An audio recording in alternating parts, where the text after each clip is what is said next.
जय हिंद छात्रों।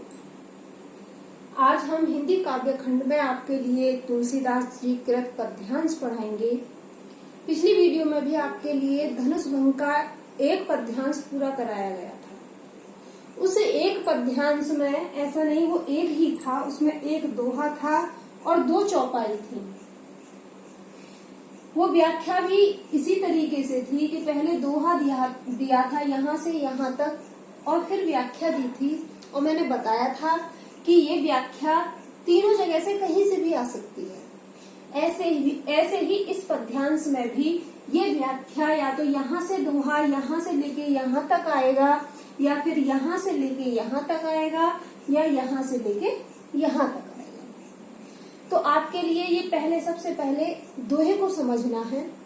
पिछली वीडियो में आपने देखा कि किस प्रकार श्री रामचंद्र जी अपने आसन से खड़े होकर धनुष की ओर बढ़ते हैं, विश्वामित्री से आशीर्वाद प्राप्त करते हैं और धनुष की ओर बढ़ते हैं। और जब वो धनुष की ओर बढ़ते हैं तो यहाँ पर इस दोहे में जो सीता जी की माता है तो वो अत्यधिक परेशान है, व्याकुल है कि ये इतने कोमल शरीर वाले राजकुमार, अभी उम्र भी बहुत कम है, बालक है, और ये किस प्रकार इस धनुष को भंग कर सकते हैं।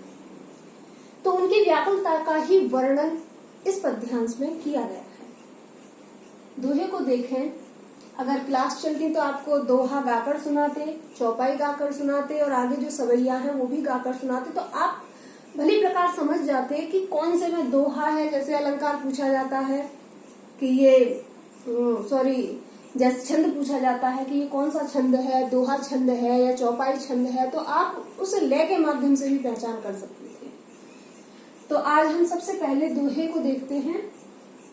रामहि प्रेम समेत लखी सकिन समीप बुलाए, सीता मातु सनेह बस बचन कहें बिल खाए। सुनैना जी सीता जी की माता बड़े ही वात्सल्य भाव से प्रेम के साथ श्री राम जी की ओर प्रेम से देखती है। सखिन समीप बुलाई, और अपनी सखी को पास में बुलाती है। सखिन का अर्थ है सखी, समीप पास में, बुलाई बुलाया, अपने सखी को पास में बुलाया।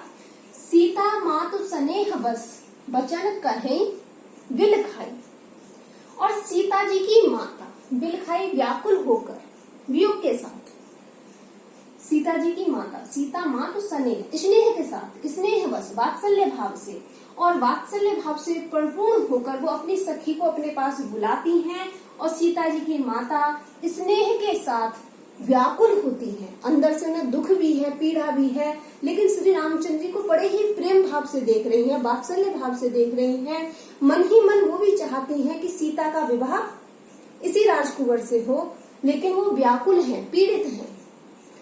वचन कहें बिल खाई, और व्याकुल होकर अपनी सखी से कहती है।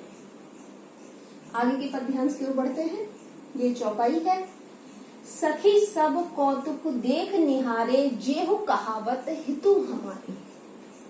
हे सखी, सभी यहाँ पर बैठकर कौतुक तमाशा, कौतुक का अर्थ होता है तमाशा, देख निहारे, देख रहे हैं, निहार रहे हैं, देख रहे हैं। जेहु ये सभी कहावत कहलाते हैं, हितु हमारे हितैषी। तो वो कह रही हैं, हे सखी, ये सब जो यहाँ बैठकर तमाशा देख रहे हैं इस स्वयंवर में, ये जो सभी यहाँ बैठकर, हमारे गुरुदेव भी हैं, हमारे जो सेनापति है वो भी हैं, और सभी हमारे हितैषी भी बैठे हुए हैं, लेकिन यहाँ बैठकर सभी तमाशा देख रहे हैं और ये सभी हमारे हितैषी कहलाते हैं।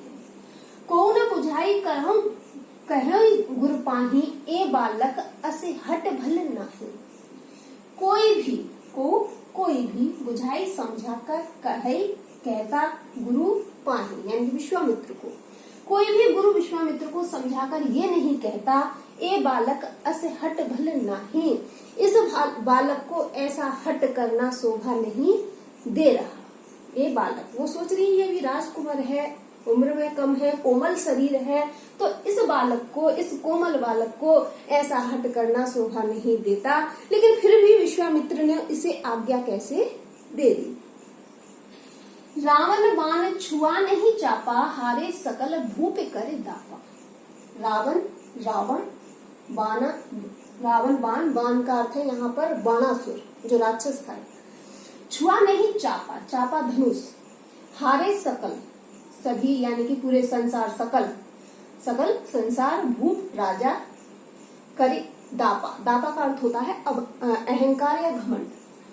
रावण और बाणासुर जैसे शक्तिशाली लोग भी इसे छू तक नहीं पाए, यानी कि उन्होंने छुआ भी नहीं, दूर से ही प्रणाम करके वो आगे बढ़ गए। इस धनुष को रावण और बाणासुर जैसे योद्धा भी नहीं छू पाए। हारे सकल भूप करे दापा, और जितने भी घमंडी अभिमानी राजा थे वो भी हार मानकर, इस संसार के सभी राजाओं को जो शक्तिशाली है, अभिमानी है, सबको बुलाया गया था, लेकिन सभी यहाँ पर हार मानकर बैठ गए हैं।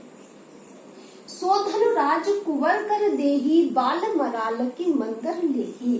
तो इस धनुष को, ये कोमल शरीर वाला, इस धनुष को कोमल शरीर वाला राजकुंवर कर देही, यानी कोमल शरीर के राजकुमार जिसके बड़ा सुंदर और कोमल शरीर है, वो किस प्रकार इस धनुष को तोड़ सकता है, जो इतने शक्तिशाली राजा नहीं तोड़ पाए। तो ये तो इनका तो शरीर भी इतना कोमल है, ये किस प्रकार इस धनुष को तोड़ सकते हैं। बाल मराल की मंदर लेही, बाल मराल बोलते हैं हंस के बच्चा, और मंदर लेही मंदराचल पर्वत। ये तो इस प्रकार हो गया जैसे कोई हंस का बच्चा मंदराचल पर्वत को उठाने की हट करता है, ये राजकुंवर भी उसी प्रकार इस धनुष को उठाने की हट कर रहे हैं। यहाँ कह रही हैं उनके सीता जी की माता जी कि जिस धनुष को रावण और बाणासुर जैसे अभिमानी और शक्तिशाली राजा भी तोड़ नहीं पाए, तोड़ के छू भी नहीं पाए, दूर से ही प्रणाम करके वो चले गए, तो इस इतने कोमल शरीर वाले राजकुंवर इस धनुष को कैसे तोड़ सकते हैं। तो ये तो एक हट के समान हो गया। तो देखिए छात्रों, आज इस पद्यांश को यहीं तक रहने देते हैं। इस पद्यांश को अगली वीडियो में देंगे, क्योंकि कुछ बच्चों की शिकायत आई है कि उनकी ज्यादा लंबी वीडियो डाउनलोड नहीं हो पा रही है। तो इतने पद्यांश को हम अगली वीडियो में पढ़ाएंगे।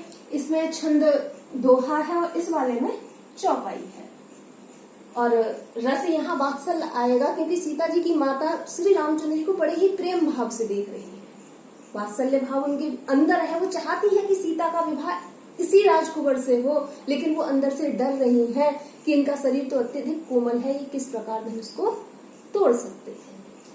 अलंकार इसमें अनुप्रास है। सखिन समीप, यहाँ देखिए सवर्ण की आवृत्ति 2 बार हो रही है, तो यहाँ पर अनुप्रास अलंकार है। सीता माधु, यहाँ भी तय वर्ण की आवृत्ति हो रही है, यहाँ भी तय की हो रही है, तो यहाँ पर अनुप्रास अलंकार है। धन्यवाद। अगली वीडियो में इसे हम आगे पढ़ाते हैं।